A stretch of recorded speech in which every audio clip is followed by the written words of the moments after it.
Tere, ilusat aasta algust ja täna läheme sügavale teemaga, kuidas tunda raha.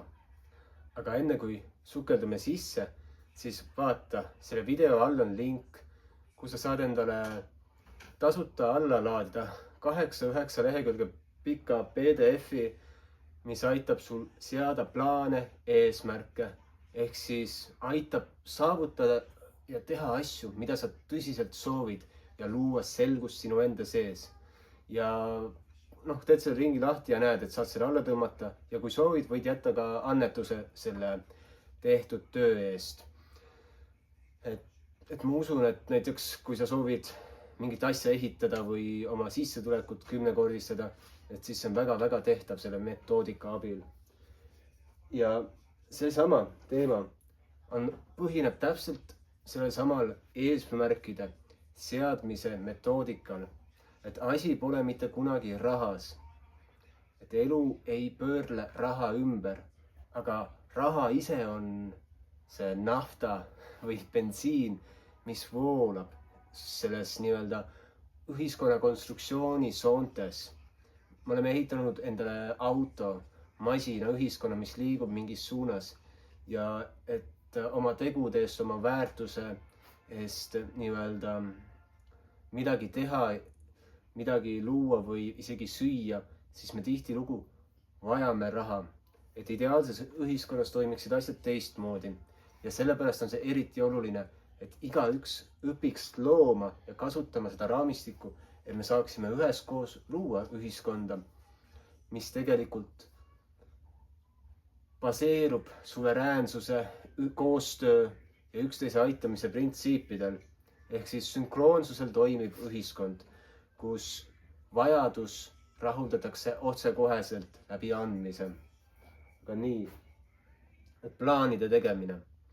Et see raamistik on esmalt küsimused, et kuidas ma saan seda teha, kuidas see käib, kuidas seda saan teha. Et näiteks, kuidas ma teenin see kuu 6000 eurot, siis kirjutan välja, teen lihtsa plaani, kuidas ma teenin see kuu 6000 eurot, kirjutan välja number 1, number 2, number 3, kuni number 21 või kuni 23. Esimesed 5-6 ideed on väga lihtsad, sellest edasi läheb raskeks ja viimased 18, 19, 20, see on juba väga raske. Ja samamoodi see raamistik ka aitab seada enda ootused, et mida ma näiteks see aasta soovin teha või soovin saavutada. Kuidas ma näen ennast 10 aasta pärast, mis on minu 10 aasta eesmärgid, ehitada 100 ökoküla, ehitada meie see päris suur maja valmis, ehitada suur kristallkasvuhoone palee, 3 eesmärki, aga siis paneme 6, 7, 8, 9, 10. Ja niimoodi ma aktiveerin oma seda loomisjõudu. Näed, asi ei ole rahas, eks ju. Asi on eesmärkides, mida me soovime kogeda, mida ma soovin nii-öelda elult saada. Ja see on vastupidine sellele nii-öelda Tiibeti õpetustele, et kui sa lased kõik lahti ja lubad elul lihtsalt olla, mediteerid ennast nii-öelda teise ilma. Et meie tegeleme praegu sellise otsese loomisega ja on ka printsiip, et on inimesi, kes loovad läbi emotsiooni, aga mehena ma olen tihti avastanud, et mul ongi vaja nii-öelda ette kujutada oma eesmärke, et päriselt toimuks see nii-öelda tegevuskava ja tegevus ja ma jõuaks nendeni. Et kas või seda sama maja ehitades, ma rääkisin inimestele, et ma ehitan maja, ma ehitan meile maja ja lõpuks ostsimegi krundi ja hakkasingi ehitama maja, kogu aeg rääkisin oma plaanist, see oli eesmärk. Ja siis ma ei teadnud veel nii hästi, et kui ma igapäevaselt kirjutan neid asju välja, näiteks igapäevane nimekiri, ma ei tea, 50 asja, mida ma soovin saada, ehk siis, ja ma vormis, et see on mul olemas, et mul on uus maja seal, et mul on väga ilusalt krohvitud seintega uus maja ehitatud. Või ma ehitan, mul on või ma ehitan, ma teen seda või mul on. Ehk siis sellises vormingus kirjutatud asjad aktiveerivad seda. Aga see võib olla ka midagi, mis tuleb alateadusest välja, et üks selline hästi huvitav asi, mida ma loon praegu, et Maserati Levante 2022 aasta mudel. Ma lihtsalt vaatasin seda autot ja nägin just see mudel 2022 hõbedast värvi, pruuni nahksisuga, punased piduriklotsid, 4 vedu. Vaatasin, vau, Ferrari mootor, et see suurema mootoriga on Ferrari'ga sama mootor. Vaatasin, vau, lahe, tunnes nagu nii lahedalt, kui ma seda ette kujutan. Okei. Siis ma nii-öelda tegutsen selle nii-öelda eesmärgi peale. Ja siis on küsimus, et aga kuidas ma ta saavutan või kuidas ma saan ta endale. Siis teen jälle nimekirja, 21 asja. Kuidas ma saan endale 2022 aasta Maserati Levante. Hakkan kirjutama 2-3 artiklit päevas. Teen 2 või isegi 3 internetimüügikanalit. Okei. Teen hambapasta firma nii-öelda suuremaks või efektiivsemaks. Okei. Alustan külaarendusega. Okei. Et kõik sellised asjad, mis pähe tulevad ja ma panen need välja ja need loovadki mulle eesmärke. Ja siis on oluline, et need eesmärgid oleksid nii-öelda kinnisidee ja mitte selles halvas mõttes kinnisidee, et kui ma ei saavuta, siis ma suren ära. Ei, meie plaanid ja eesmärgid muutuvad. Sellepärast ongi oluline iga päev välja kirjutada neid asju, mis sa soovid, mis sa tahad. Kirjuta kõik välja. Ma tahan omale, ma ei tea, ilusaid hambaid, head pehmet näonahka, head silmanägemist, sirget selga. Ma tahan omale maja Itaalias. Ma tahan omale uusi sõpru. Ma tahan omale äripartnerit. Mis iganes tuleb pähe, nagu, et mis sa tahad ja siis ütled, mul on uus äripartner, mul on villa Itaalias, mul on see ja see ja see ja siis valid selle kõige nii-öelda sümpaatsemad resoneeruvad eesmärgid, kirjutad need lahti, kuidas ma teen seda, kuidas ma saan seda, täpselt see, et kuidas ma teenin 6000 eurot, okei. Kuidas ma saan omale villa Itaaliasse, okei. Ma teen seda või näiteks, et kuidas ma ehitan ökoküla, et sinna põllule. Kuidas ma ehitan ta? Kirjutasin selle jaoks äriplaani, ma jagasin seda ja nüüd on selle jaoks nii-öelda investeering tekkimas. Et nüüd ma natuke palvetan ka sõrmed ristis, et see asi nagu õnnestuks, aga tundub, et see liigub, et me oleme praegu välja mõelnud selle rahastamise skeemid, skeemid, pankadega mängimine alati skeemitamine.